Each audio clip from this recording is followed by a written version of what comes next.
Assalamualaikum warahmatullahi taala wabarakatuh. Selamat berjumpa kembali mahasiswa Pasca Sarjana Ilmu Hukum Universitas Sultan Ageng Tirtayasa, khususnya kelas 2A.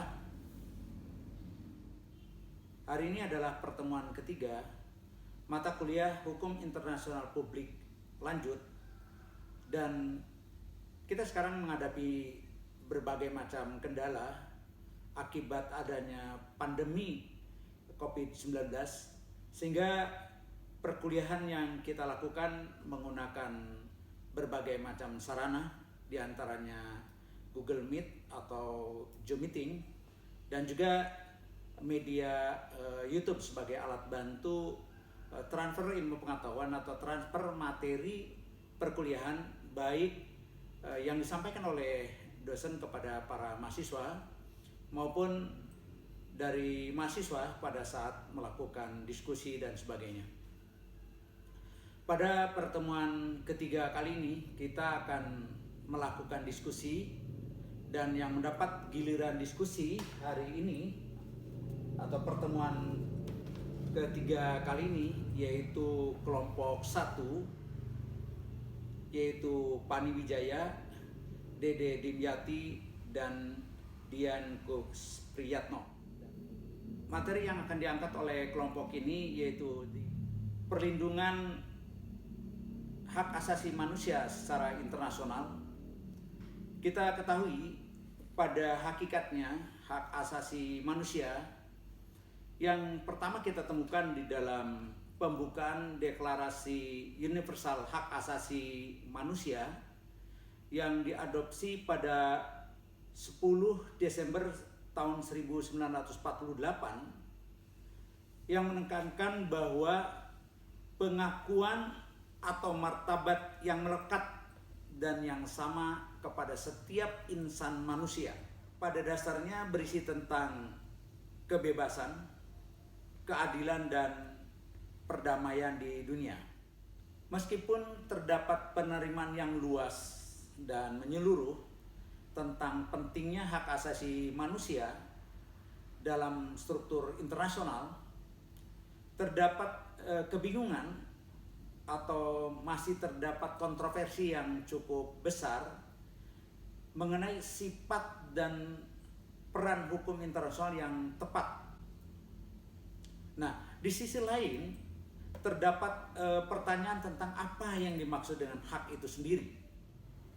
Dianggap kontroversial dan menjadi bahan perdebatan jurisprudensial yang intens, sebagaimana yang kita saksikan di dalam diskusi-diskusi, seminar, baik di kampus-kampus atau di media elektronik, televisi misalnya, dan sebagainya. Nah, kontroversi tersebut lah yang akan diangkat oleh kelompok 1, Fani Wijaya dan kawan-kawan. Tentu saja apa yang disampaikan oleh kelompok 1 ini belum dapat membahas semua materi yang terdapat di dalam buku International Law yang ditulis oleh Malcolm and Shaw. Beberapa hal terkait dengan materi dari buku International Law, dan juga mungkin referensi-referensi lain yang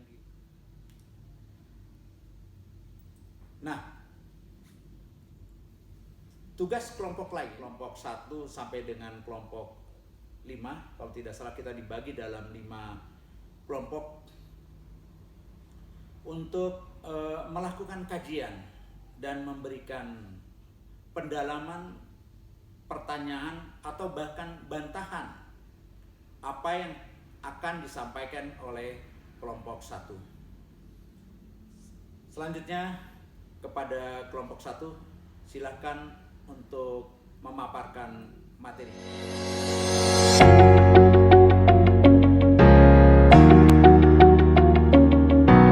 Assalamualaikum warahmatullahi wabarakatuh. Kami dari kelompok 1 akan mengulas terkait dengan perlindungan hak asasi manusia secara internasional. Saya, Fani Wijaya, beserta kedua rekan saya. Di samping kanan saya ada Bapak Dian Kuspriyanto, Di samping kiri saya ada Bapak Dede Damyati. Di sini kami akan mengulas lebih lanjut terkait dengan perlindungan hak asasi manusia secara internasional. Assalamualaikum warahmatullahi wabarakatuh. Saya mau tanya, gimana sih perkembangan HAM di kancah internasional saat ini? Mohon jawabannya ya. Terima kasih. Konteks perkembangan HAM atau yang disebut dengan hak asasi manusia merupakan topik yang telah lama dibahas dan diperdebatkan oleh para filosof selama berabad-abad. Sama halnya yang disampaikan oleh John Locke dalam Khasanah HAM juga menjadi kajian penting di bidang ilmu hukum, khususnya hukum tata negara. Muncul beberapa instrumen-instrumen HAM di level internasional. Selanjutnya menjadikan pembahasan HAM di ranah hukum internasional semakin intensif dilakukan. Pada tahun 1945 menitikberatkan pada perlindungan hak asasi manusia sebagaimana dapat dilihat dari Deklarasi Universal Hak Asasi Manusia. Akan tetapi dalam beberapa tahun terakhir perhatian lebih diberikan pada berbagai ekspresi konsep dan hak kolektif. Saat ini nampaknya tidak ada keraguan mengenai sifat universal HAM. Secara substansi, nilai universalitas HAM lahir di pandangan naturalis. Dibuktikan kebenarannya apabila kita mengambil contoh bahwa hak hidup, right to life, dan hak untuk disiksa, right not to be tortured, merupakan jenis hak yang telah diakui secara luas dan tidak terbantahkan. Sifat universal HAM secara substansi memang relatif diterima, akan tetapi dalam praktiknya implementasi HAM bersifat partikular, bahwa aspek-aspek yang bersifat kekhasan budaya yang dimiliki masing-masing negara atau bahkan daerah tertentu merupakan tantangan utama terhadap gagasan universal. Hukum adat yang ada itu menjadi salah satu dasar bahwa itu menjadi hak warga negara, baik di negara Kesatuan Republik Indonesia maupun negara-negara lain.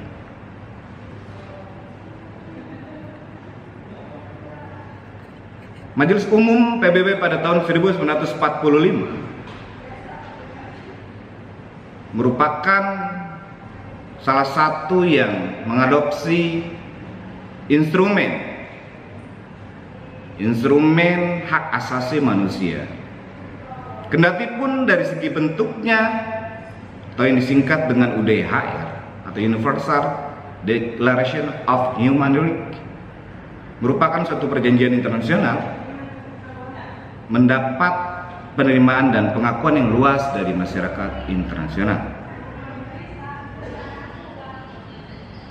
Sejumlah pustaka membedakan institusi-institusi HAM ke dalam dua jenis lembaga, yakni Charter-based Human Rights Bodies dan Treaty-based Human Rights Bodies.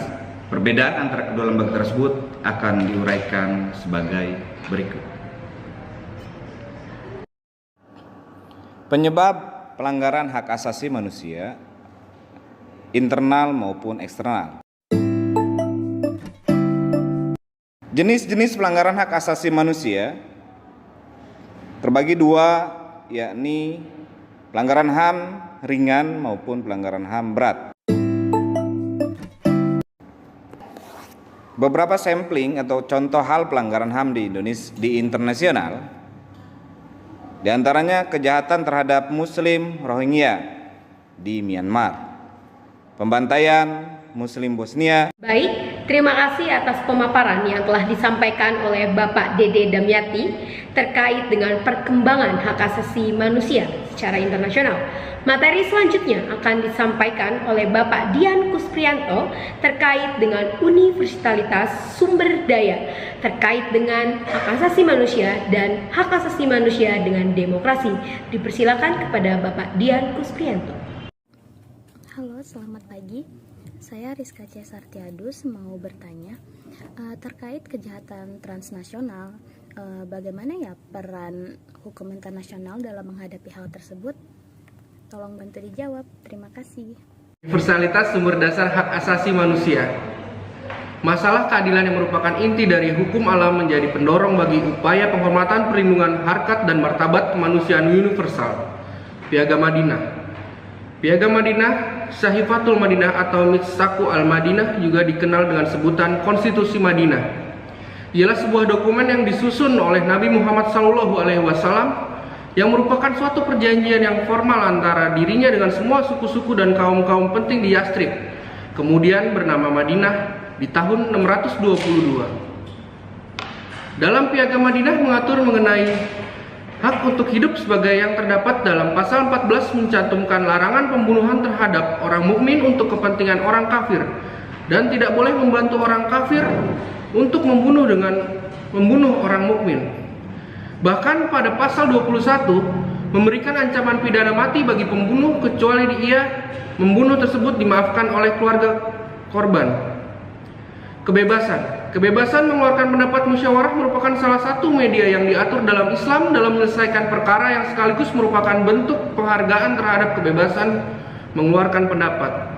Kebebasan beragama, kebebasan memeluk agama masing-masing bagi kaum Yahudi dan kaum Muslim tertera di dalam pasal 25. Kebebasan dari kemiskinan, kebebasan ini harus diatasi secara bersama, tolong-menolong serta saling berbuat kebaikan terutama terhadap kaum yang lemah. Kebebasan dari rasa takut, larangan melakukan pembunuhan, ancaman pidana mati bagi pelaku, keharusan hidup bertetangga secara rukun dan damai, jaminan keamanan bagi yang akan keluar dari serta akan tinggal di Madinah merupakan bukti dari kebebasan ini. Hak mencari kebahagiaan dalam Piagam Madinah seperti diulas sebelumnya meletakkan nama Allah Subhanahu wa taala pada posisi paling atas. Maka makna kebahagiaan itu bukan hanya semata-mata karena kecukupan materi, akan tetapi juga harus berbarengan dengan ketenangan batin. Makna carta telah menghilangkan hak absolutisme raja sejak dipraktikkan kalau raja melanggar hukum harus diadili dan mempertanggungjawabkan kebijaksanaan pemerintahnya kepada parlemen The American Declaration for Freedom. Generasi pertama, pengertian HAM yang terpusat pada bidang hukum dan politik, fokus pemikiran hak asasi manusia generasi pertama pada bidang hukum dan politik disebabkan oleh dampak dan situasi Perang Dunia Kedua, totalitarisme dan adanya keinginan negara-negara yang baru merdeka untuk menciptakan suatu tertib hukum yang baru. Generasi kedua, pemikiran HAM tidak saja menuntut hak yuridis melainkan juga hak-hak sosial, ekonomi, politik dan budaya. Generasi ketiga, keadaan dan pemenuhan hak asasi harusnya dimulai sejak semula pembangunan itu sendiri, bukan setelah pembangunan itu selesai. Agaknya pepatah kuno Justice denied tetap berlaku untuk kita semua. Generasi keempat, pengertian HAM generasi keempat dipelopori oleh negara-negara di kawasan Asia yang pada tahun 1983 melahirkan deklarasi hak asasi manusia yang disebut dengan Declaration of Basic Rights of Asian People and Government. Perkembangan demokrasi dan HAM. Konsep HAM yang pada awalnya menekankan pada hubungan vertikal terutama dipengaruhi oleh sejarah pelanggaran HAM yang terutama dilakukan oleh negara baik terhadap hak sipil politik maupun hak ekonomi, sosial dan budaya. Sebagai konsekuensinya di samping karena sudah merupakan tugas pemerintah, kewajiban utama perlindungan dan pemajuan HAM ada pada pemerintah. Hal ini dapat kita lihat dari rumusan-rumusan dalam Deklarasi Universal Hak Asasi Manusia. Demokrasi dan pelaksanaan hak asasi manusia atau HAM berjalan sejalan beriringan sesuai dengan perkembangan zaman yang ada. Sebagaimana dikemukakan oleh Jack Donnelly, Democracy and human rights share a commitment to the ideal of equality, political dignity for all. Furthermore, international human rights norms, as we have already noted, require democracy government. HAM dan demokrasi memiliki kaitan yang sangat kuat. Demokrasi memberikan pengakuan lahirnya keikutsertaan publik secara luas dalam pemerintahan. Dalam perkembangan sejarah awal demokrasi, desakan ke arah pengakuan kedaulatan, aktualisasi peran publik dalam ranah pemerintah, kemungkinan untuk menciptakan keberdayaan publik. Dalam konteks setiap warga negara diberikan hak untuk memperoleh kedudukan yang sama dalam pemerintahan ini menjadi suatu fakta yang menarik untuk dibahas. Perkembangan zaman membuat setiap manusia memiliki kesempatan dan kedudukan yang sama dalam bidang apapun tanpa adanya pembatasan terhadap pelaksanaan hak tersebut yang akan tetap dilaksanakan dengan implementasi hak asasi manusia yang tidak mutlak.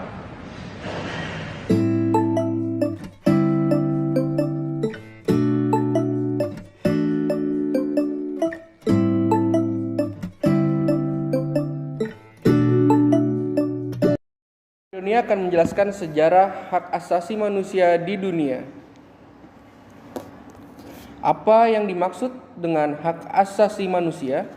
Hak asasi manusia, hak yang melekat pada manusia sebagai anugerah Tuhan yang dihormati, dijunjung tinggi, dan dilindungi oleh negara, hukum, dan semua orang.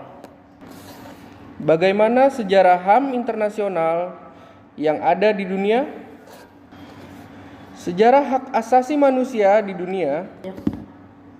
Dalam video ini, sejarah hak asasi manusia berawal dari dunia barat.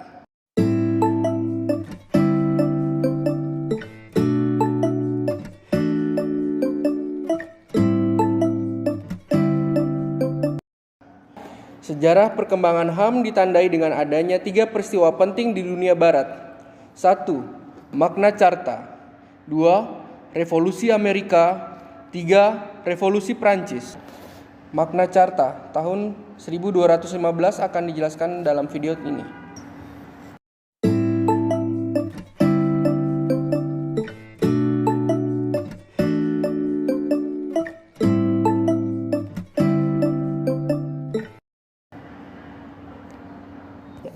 Kemudian Revolusi Amerika 1776.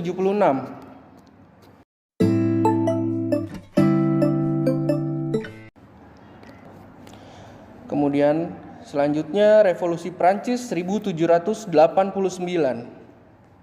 Instrumen selanjutnya adalah African Charter on Human and People Rights 1981.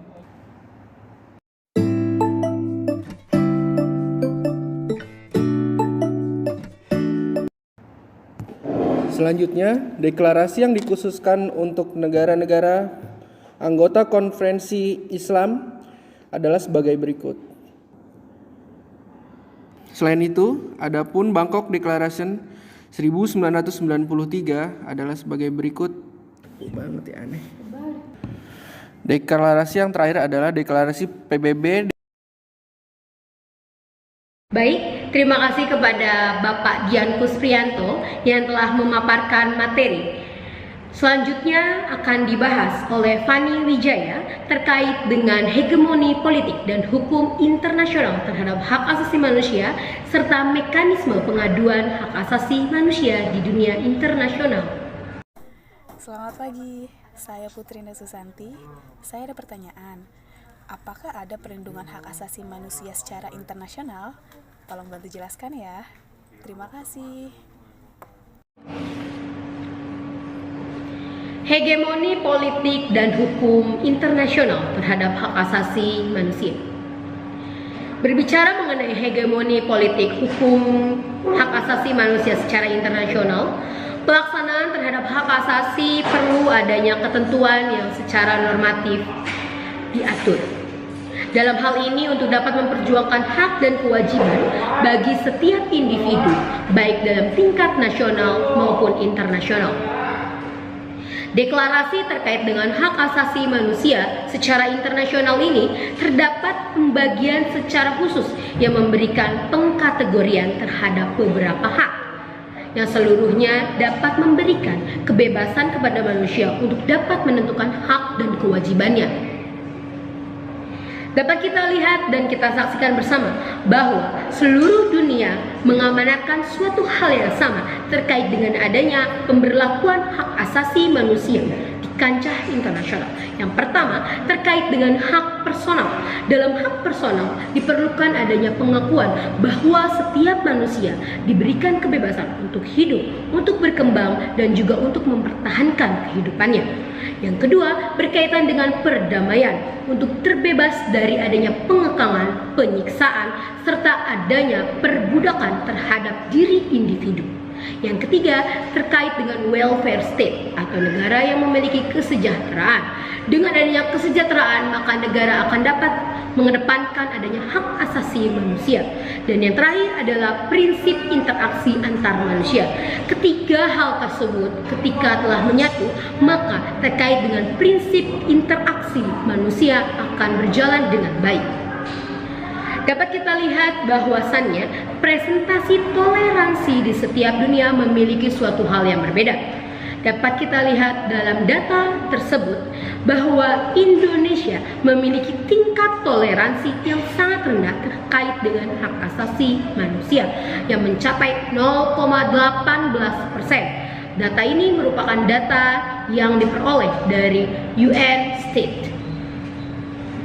Selanjutnya, pelaksanaan terkait dengan hak asasi manusia perlu adanya ketentuan normatif yang bersumber dari adanya komitmen moral dari pelaksanaan, serta peraturan normatif ini berupa ketentuan-ketentuan yang memuat hak dan kewajiban baik kepada masyarakat maupun pemerintah.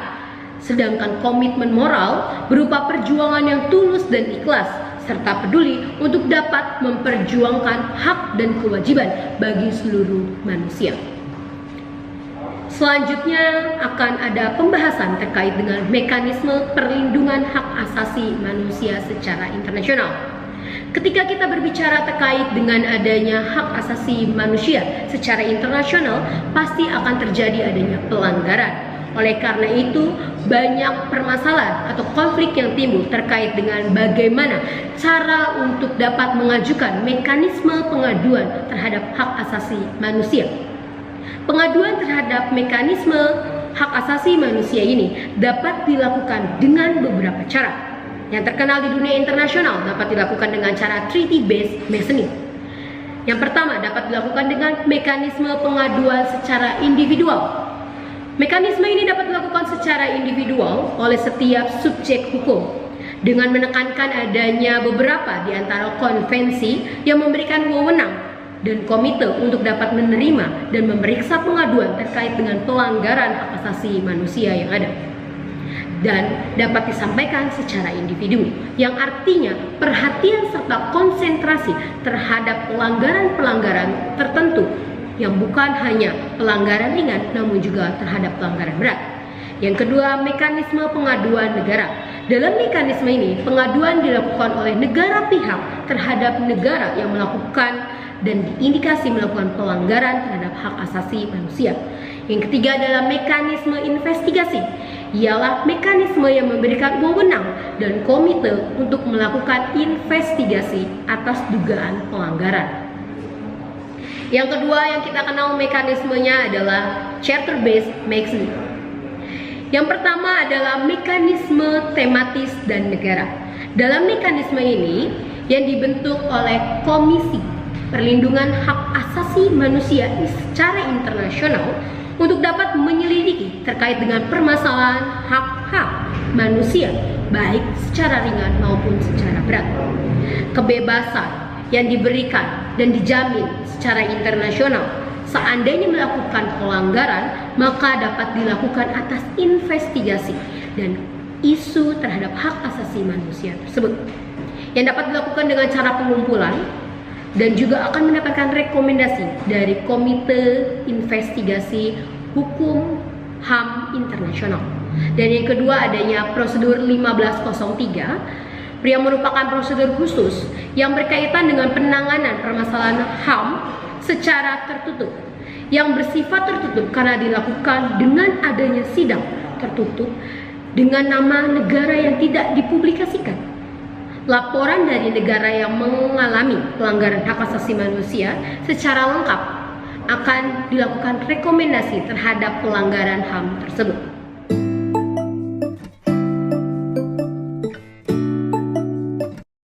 Mekanisme hukum pengawasan yang merupakan pertanggungjawaban negara atas pelaksanaan prinsip dan ketentuan hukum, kelembagaan atau forum yurisdiksi kewenangan hukum lainnya terkait dengan pelaksanaan hukum dan HAM internasional. Terdapat mekanisme 3 metode terkait dengan mekanisme pengaduan terkait dengan hak asasi manusia dapat dilakukan dengan metode sebagai berikut. Yang pertama, Charter Base yang terdiri dari Dewan HAM PBB dan Mahkamah Internasional. Treaty Base, Komite HAM, Komite Hak Sipil dan Politik, serta Komite Hak Ekonomi, Sosial, dan Budaya.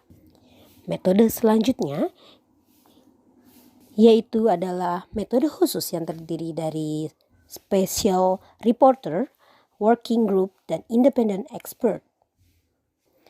Selain 3 metode tersebut, terdapat 4 mekanisme utama pengaduan dan monitoring terhadap hak asasi manusia. Yang pertama dapat dilakukan dengan mekanisme pelaporan yang dapat dilakukan secara individual maupun dapat dilakukan secara kelompok. Yang kedua, mekanisme pengaduan individual. Yang ketiga, pengaduan antar negara. Yang terakhir adalah mekanisme investigasi.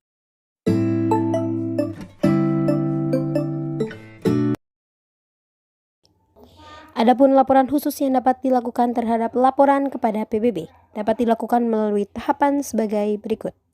Laporan dapat dilakukan melalui negara yang memberikan laporan, yang selanjutnya akan dilanjutkan kepada treaty body menanggapi laporan yang ada dan menunggu jawaban negara atas list of issue dan pertanyaan yang telah dilakukan. Selanjutnya akan dilakukan dialog antar komite dan delegasi antar negara yang akan menghasilkan adanya kesimpulan hasil dari observasi dan berupa rekomendasi, serta akan dilakukan follow up dan implementasi rekomendasi.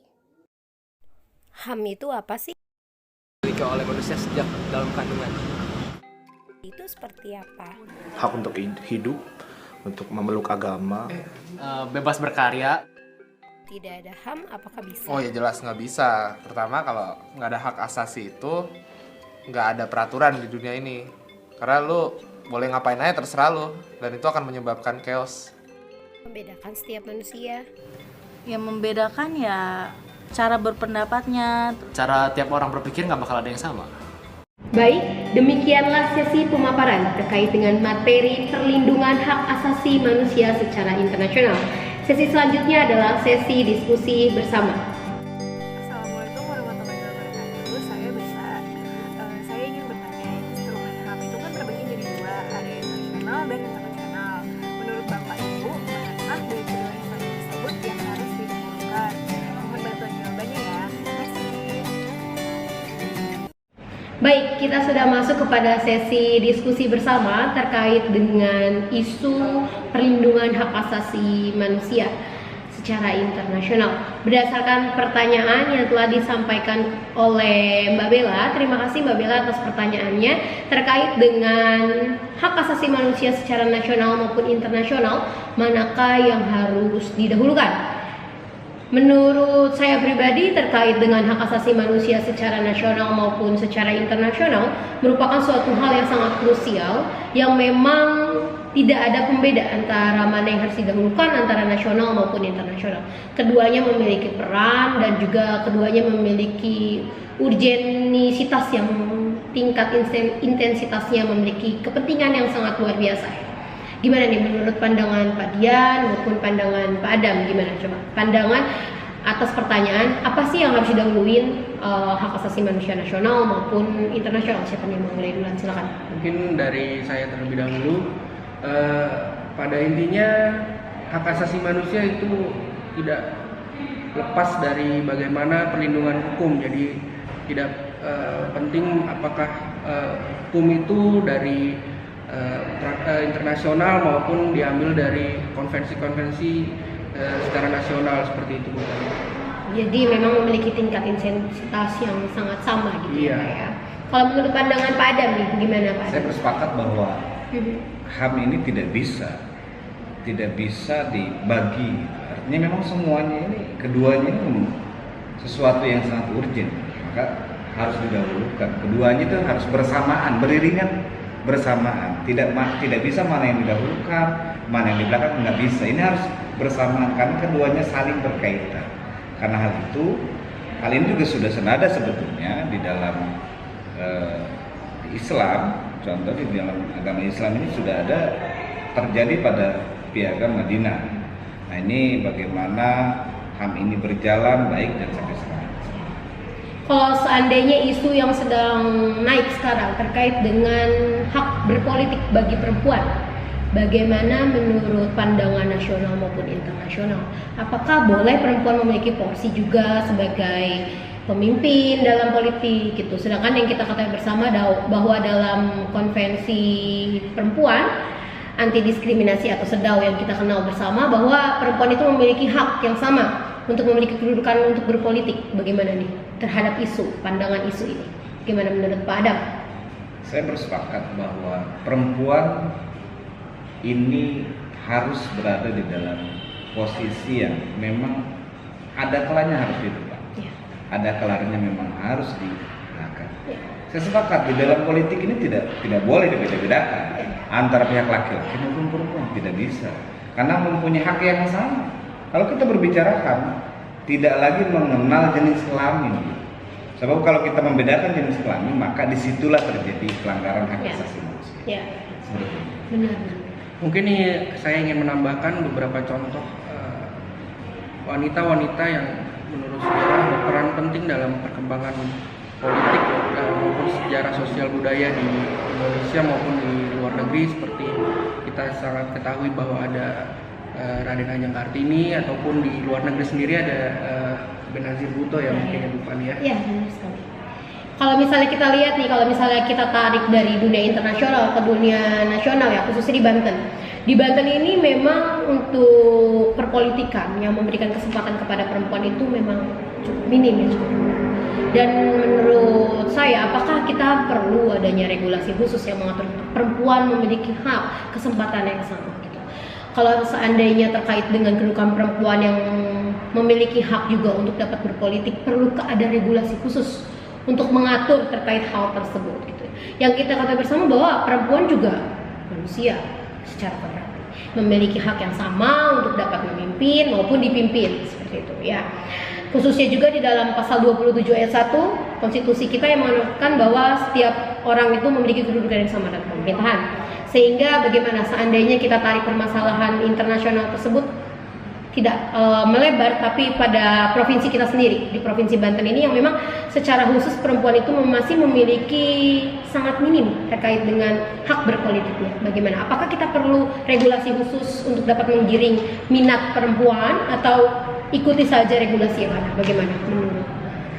Baik, untuk peran perempuan di Banten ini saya setuju untuk adanya regulasi khusus, terutama pimpinan-pimpinan di Banten. Seperti kita ketahui ada beberapa perempuan yang telah memimpin di pemerintahan, seperti di kabupaten dulu, bahkan pada tingkat gubernur atau provinsi.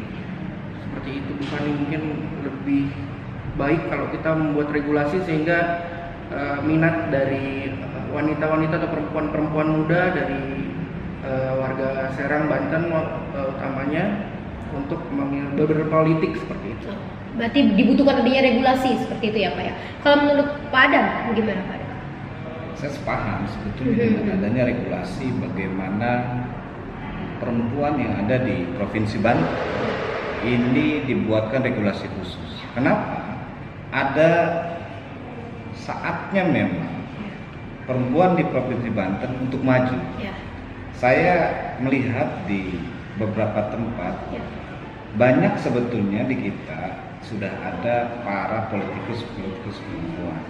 Jadi antaranya di Tangerang Selatan, ya, di Tangerang Selatan itu dipimpin oleh Ibu Wali Kota. Dulu juga tadi apa yang disampaikan sama Pak Dian bahwa di Provinsi Banten juga kita pernah gubernur dari perempuan. Nah, ini kan belum lagi di Kabupaten Lebak ya. Kabupaten Serang.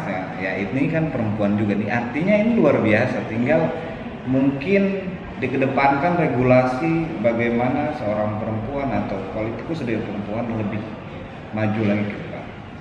Jangan lupa untuk sosialisasi regulasi tersebut juga harus digalakan, karena sosialisasi tersebut memang penting untuk menggait perempuan-perempuan muda untuk berpolitik seperti itu, bukan? Iya.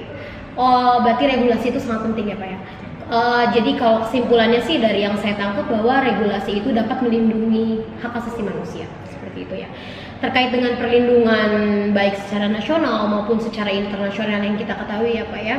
Terkait dengan perlindungan itu apakah dibutuhkan ada suatu komite untuk dapat memberikan perlindungan khusus kayak gitu. Seperti yang kita kenal di Indonesia itu ada Komnas HAM seperti itu. Atau di luar negeri ada UN juga yang lebih concern terhadap hak asasi manusia.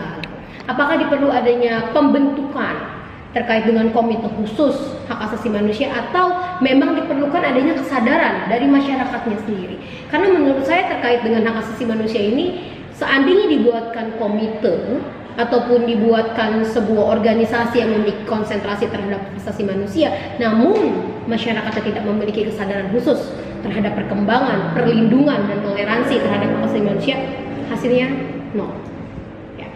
Jadi menurut saya apakah kita juga memang harus adanya pembentukan organisasi baru atau peremajaan organisasi untuk dapat memberikan perlindungan terhadap hak asasi manusia, atau memang semuanya berasal dari manusia?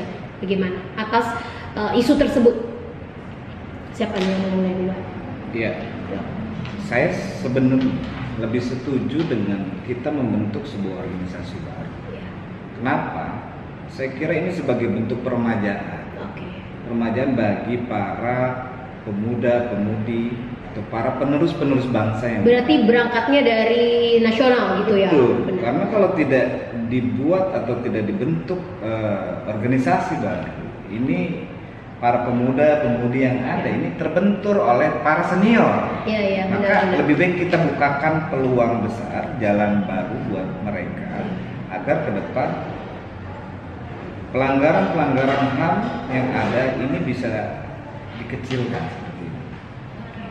Berarti ada peremajaan gitu ya? Gimana nih, sepakat nggak? Saya sepakat, dan ingin saya tambahkan untuk selain kita membentuk komite khusus, juga pendidikan itu sangat penting. Kita akan memberikan pendidikan atau wawasan kepada warga-warga di kota Serang maupun provinsi Banten ini, mulai dari dasar, menengah maupun tinggi, agar mereka paham pentingnya peran perempuan, pentingnya perlindungan terhadap perempuan, seperti itu, Fani. Berarti memang kalau misalnya dari yang penangkapan kita bersama, kita sepakat bahwa diperlukannya peremajaan. Betul. Terkait dengan toleransi, terkait dengan perlindungan HAM, dengan peremajaan yang memberikan kesempatan lebih luas kepada para milenial ya, kalau sekarang disebutnya ya, para milenial yang memang luar biasa minatnya terhadap politik, terhadap hak asasi manusia, seperti itu. Kalau seandainya ada isu yang terbaru terkait dengan apa permasalahan inti dari hak asasi manusia, kalau menurut pendapat saya permasalahan inti dari hak asasi manusia adalah toleransi. Bagaimana kalau menurut pandangan Pak Dian, Pak Adam, apa sih permasalahan inti dari pelanggaran hak asasi manusia itu terjadi seperti apa? Kalau menurut saya pribadi, pelanggaran hak asasi manusia itu terjadi karena kurang toleransi. Seperti itu. Gimana nih kalau isu yang ada? Kalau saya pacu pada kesadaran. Ya. Kesadaran terkait dengan pemahaman. Jadi sebetulnya ketika orang sudah paham, kalau tidak ada kesadaran diri, maka itu menjadi kesadaran yang mengakibatkan terjadinya pelanggaran-pelanggaran. Ya. Ya, selain kesadaran yang menjadi pokok permasalahan dari kurangnya toleransi, juga perlunya perlindungan hukum dari para penegak hukum yang ada di Provinsi Banten seperti itu, Fani. Dan kesadaran bagaimana kita tidak membeda-bedakan atau agar keadilan itu dapat dirasakan oleh semua kalangan masyarakat, sehingga toleransi itu terjaga seperti itu, Fani. Berarti kita sepakat bersama bahwa permasalahan yang ada itu hanyalah terkait dengan kesadaran dan toleransi. Bahwa kesadaran toleransi itu memiliki kedudukan yang sangat urgent terkait dengan hak asasi manusia. Ya. Baik, ada isu lain yang akan kita angkat atau bagaimana? Memang inti dari permasalahan perlindungan pasti toleransi kesadaran. Toleransi dan kesadaran. Iya, benar. Setuju. Baik, terima kasih kepada Bapak Ibu yang telah menyaksikan diskusi kita hari ini terkait dengan isu perlindungan hak asasi manusia secara internasional. Terima kasih kepada seluruh peminat terkait dengan adanya isu perlindungan hak asasi manusia. Demikian atas diskusi kita pada hari ini, kurang lebihnya mohon maaf. Terima kasih. Wassalamualaikum warahmatullahi wabarakatuh.